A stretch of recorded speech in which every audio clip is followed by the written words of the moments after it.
E hoje é dia de perguntas e respostas aqui nesse canal. E bora lá para a nossa primeira pergunta de hoje.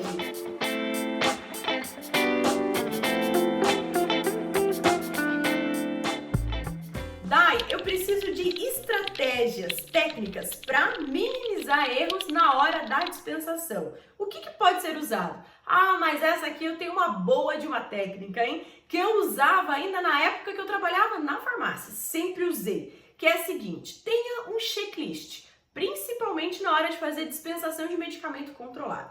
Confere tudo e, se for possível, fale em voz alta ou risca na receita. Eu tinha sempre o costume de riscar na receita, tá? Ah, dados do emitente, ok. Dados do paciente, ok. Medicamento X, a receita aqui e o medicamento aqui. Quantidade, ok. Sabe, faz assim que não tem erro. Sabe aquela hora que você vai dormir e coloca a cabeça no travesseiro e o sono não vem, você fica pensando se dispensou o medicamento certo? Você vai eliminar isso, porque quando você fala em voz alta, você anota, você tem certeza que você conferiu aquele medicamento, conferiu todos os tópicos de uma receita. Segunda pergunta, receita timbrada com o nome de um médico e assinada e carimbada por outro, pode isso?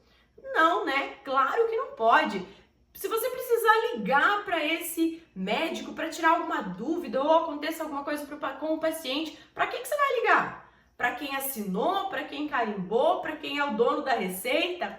Não, não pode, de jeito nenhum. Próxima pergunta. Chega um paciente na farmácia com duas receitas idênticas, só que elas estão sem data. A receita é o seguinte, Êxodos, 2 caixas, tomar um comprimido pela manhã. As duas receitas estão dessa forma. Posso vender as 2 caixas para cada receita ou não? Sim, você pode vender, não tem problema.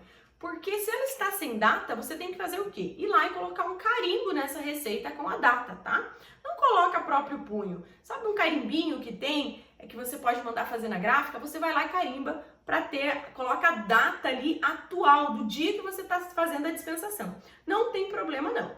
E vamos lá para outra pergunta.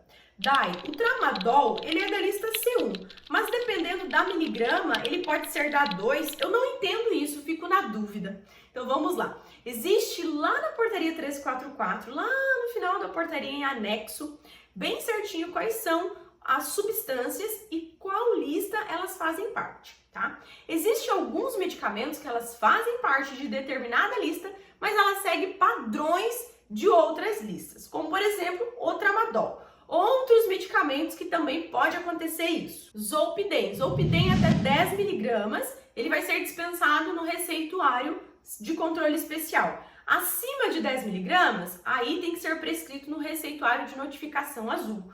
Outro exemplo, fenobarbital, ele faz parte da lista A1, só que ele segue padrões da lista de controle especial.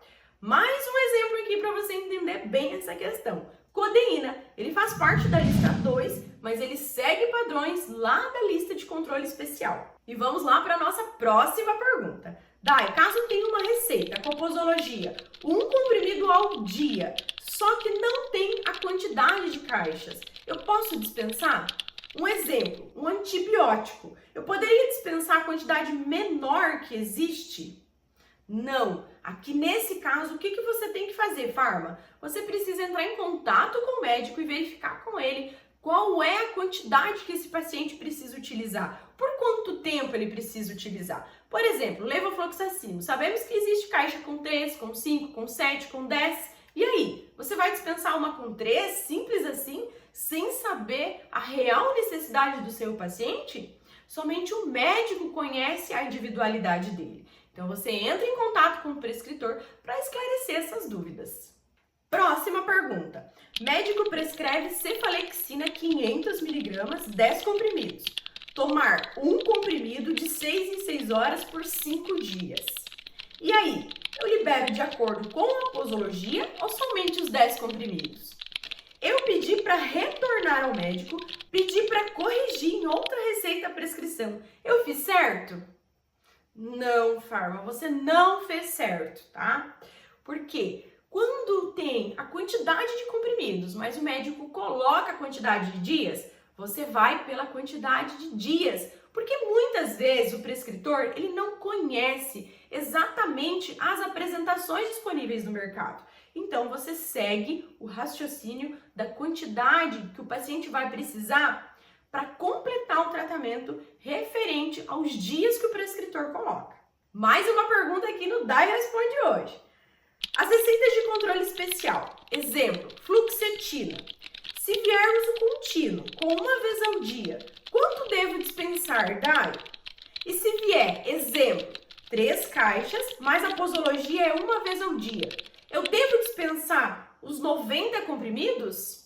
Bom, na primeira dúvida aqui, fluoxetina, uso contínuo uma vez ao dia. Quanto dispensar? Se nós pensarmos na portaria 344, pode ser dispensado o tratamento para 60 dias, para até 60 dias de tratamento.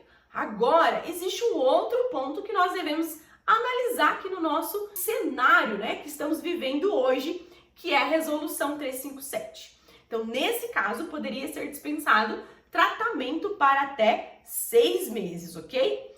A outra dúvida, que o médico acabou limitando a quantidade de caixas para 3 caixas e o paciente também utiliza um comprimido por dia. Então, voltando lá no mesma coisa que eu falei anteriormente, levando em consideração somente a portaria 344, você poderia dispensar tratamento só para 60 dias, então 60 comprimidos e não 90 comprimidos.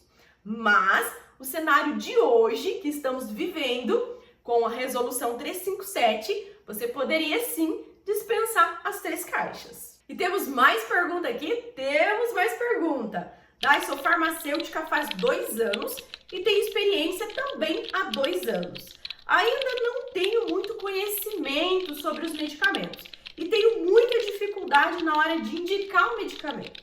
Preciso da sua ajuda. Como devo estudar? O que eu faço? Porque eu ando muito triste, muito desanimada e desmotivada por causa disso.